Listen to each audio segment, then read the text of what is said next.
অনেকেই আবার ব্রেকআউট দেখেই বাই করে, কিন্তু তারপরে কি হবে, টার্গেট কোথায় হবে, আর প্রাইস আবার নিচে নামবে কিনা, কি হতে পারে, ভিডিওটি দেখতে।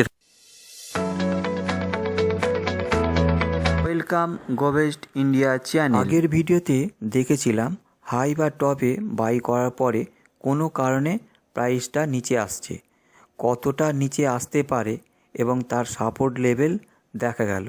এখানে লক্ষ্য করার বিষয় হলো যে সাপোর্ট লেভেলটা তৈরি হলো সেটা আগের টপ এবং বটমের মধ্যে প্রাইস লেভেলটা থাকতে হবে, এবং দেখা গেল ওই প্রাইস লেভেলটার কাছ থেকেই ব্যাক করে আপ মুভমেন্ট নিয়েছিল স্টকটা। এখন দেখে নেওয়া যাক স্টকটা ব্রেকআউট হলে প্রাইস লেভেল বা টার্গেট প্রাইসটা কোথায় হতে পারে। আমরা এখন লাইভ চার্টে এসে গিয়েছি। লাইভ চার্টে যেসব হাই আছে, ব্রেকআউট হতে গেলে হাইগুলো আগে ধরতে হবে। একটা হাইয়ের ছোট ছোট অনেক হাই থাকতে পারে, আশপাশে অনেক রকম হাই থাকতে পারে। এক্ষেত্রে যখন বড় যে বেশি হাইটা হবে সেই হাইটাকে ধরে আমাদের কাজ করতে হবে, এবং সেই হাইটা ব্রেকআউট হলে তবে সেটাকে ব্রেকআউট ধরা হয়। এখানে ব্রেকআউট হওয়ার পরে কতটা উপরের দিকে যাচ্ছে সেই লেভেলটা দেখে নেওয়া যাক। আগে একটা হরিজন্টাল লাইন হচ্ছে হাইয়ের কাছে রাখলাম এটাকে বোঝার জন্য যে কিভাবে ব্রেকআউট হলে কতটা উপরে যাচ্ছে।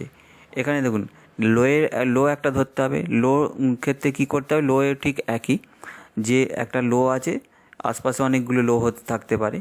লোয়ের সবথেকে লোটাকে নিয়ে কাজ করতে হবে এবং লো ধরে হচ্ছে লেভেল তৈরি হবে। আর এদিকে ব্রেকআউট যখন হচ্ছে, ব্রেকআউট এখানে 820 ভেঙে যখন উপরে যাচ্ছে, 842 যখন ভেঙে উপরে ব্রেকআউট হচ্ছে, সেইখানে একটা ক্যান্ডেল, প্রচুর বড় একটা ক্যান্ডেল হয়েছে এবং প্রচুর পরিমাণে ভলিউম এবং বাই সেল হয়েছে। সেটা কতটা উপরে যাচ্ছে এবার দেখে নেওয়া যাক যে ব্রেকআউট বা লেভেলটা ভেঙে গিয়ে কতটা উপরে যাচ্ছে। আমাদের যে ফিবোলজি লেভেল চার্টটা আছে বা ক্যালকুলেশনটা আছে, সেটা হাইটা দেওয়া যাক 842, আর এদিকে লোটা যেটা হয়েছে 786। এন্টার করলে এবার দেখুন ব্রেকআউট যেটা আছে, ব্রেকআউটটা হচ্ছে R1, R2, R3, R4। R1-এ 860, R2 হচ্ছে 779, R3-তে হচ্ছে 885 এবং R4-এ হচ্ছে 891। আর এখানে গিয়েছে যেটা দেখা যাচ্ছে 880। তাহলে এখানে ফিবোলজি লেভেলটা কাজ করেছে একটা, যেটা 880। এই দেখুন R2-এতে হচ্ছে 879 আর এখানে 880। ওখানে 880 গিয়ে আবার ব্যাক করেছে কিছুটা, ব্যাক যেখানে করে এখানে কতটা দেখাচ্ছে দেখুন 853টা কীভাবে, এখানে যে লোটা আগে আছে, হাইটাকে তো পেয়ে গেছি, হাইটা ধরলাম এবং লোটা ধরে নিলাম, এর নিচে যে লোটা আছে, লো এখানে হচ্ছে 798। এবার ফিবোলজি লেভেলে দেওয়া যাক, হাইটা হচ্ছে 880 আর লো হচ্ছে 798।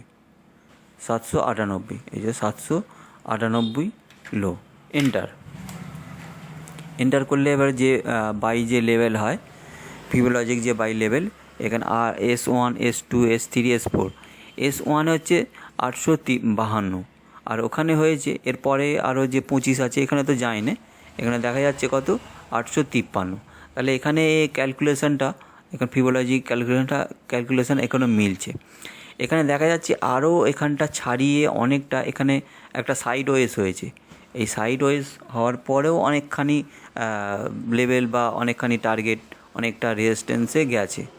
এইগুলো যখন এইগুলো অতিরিক্ত পর্যায়ে যাচ্ছে, যেটা এই লেভেল যখন ভেঙে, সব লেভেল ভেঙে চলে যায়, সেক্ষেত্রে দেখতে হবে কি, সেক্ষেত্রে হচ্ছে ইন্ডিকেটার, বুলেঙ্গার ব্যান্ড, মুভিং অ্যাভারেজ, আরও যেসব ইন্ডিকেটার, অনেক রকম ইন্ডিকেটার আছে, সেইগুলো হিসেবে তৈরি হবে, যেহেতু অনেকখানি ভেঙে চলে যাচ্ছে।